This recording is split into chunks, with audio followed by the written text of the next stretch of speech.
Gael García Bernal burst onto the scene as an exciting young screen talent back in 2000 in Cannes, playing a teenager looking for a way out of the slums of Mexico City in Alejandro González Iñárritu's triptych about human cruelty and violence, Amores Perros. 19 years later, Bernal returns as director of another story of hood rats angling for an exit by any means necessary. But Chicuarotes, which shuffles wacky caper comedy, absurdist melodrama and awkward eruptions of gritty violence in a messy collision far stronger on sustained verve than disciplined plotting, is an exhausting misfire. Bernal's 2007 directing debut, Deficit, revolved around a pampered rich kid content to shut out ugly reality, while this long-time coming sophomore entry follows the opposite path. But any intended commentary on poverty and the social conditioning of the underclass toward crime gets muddied here in slipshod execution and an unfocused script by Augusto Mendoza that never settles for long enough on a consistent tone. The title is local slang for residents of San Gregorio Atlapulco, a low-income Mexico City neighborhood still struggling to rebuild after an earthquake, dotted by rundown shacks near muddy canal banks. Inseparable teens Cagalera, Benny Emanuel, and Malateco, Gabriel Carbajal, are introduced in clown makeup working a comedy act on a public bus.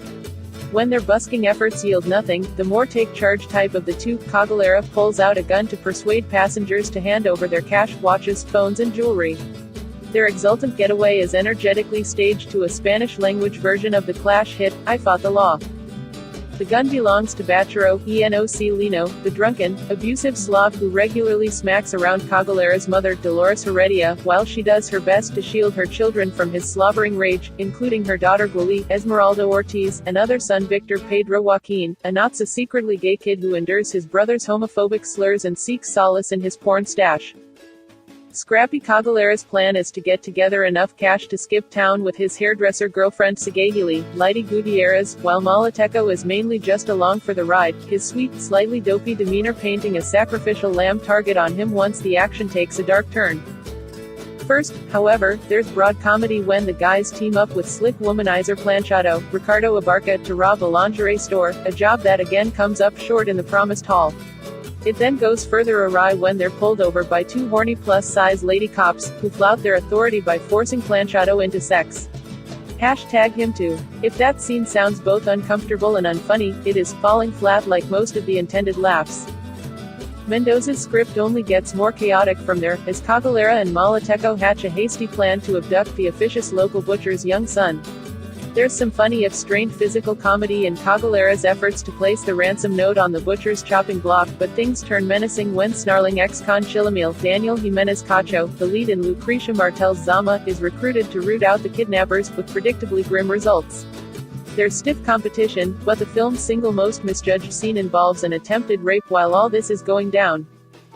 In a murderous subplot played for black comedy that seems to belong in a different movie, Cagalera's mother is pushed beyond her limit by the grotesquely nasty Bachero, taking drastic steps to free herself from his tyranny. Some of the young performers are mildly appealing, notably the livewire Emmanuel, the more sleepy-headed Carbajal and Joaquin, who brings unexpected dignity to a secondary character initially set up as the butt of grating gay jokes. But considering that Bernal cemented his international stardom with the wildly infectious youth adventure of Y2 Mama Tambien, it's remarkable how little he seems concerned here with making these reckless teens and their desire for a more rewarding life in any way endearing. There's scant compensation on the craft side, too. The movie is visually untidy and its use of music often jarring. Bernal is an excellent actor who has also had a hand in some strong projects as producer. Maybe he doesn't need to be a director.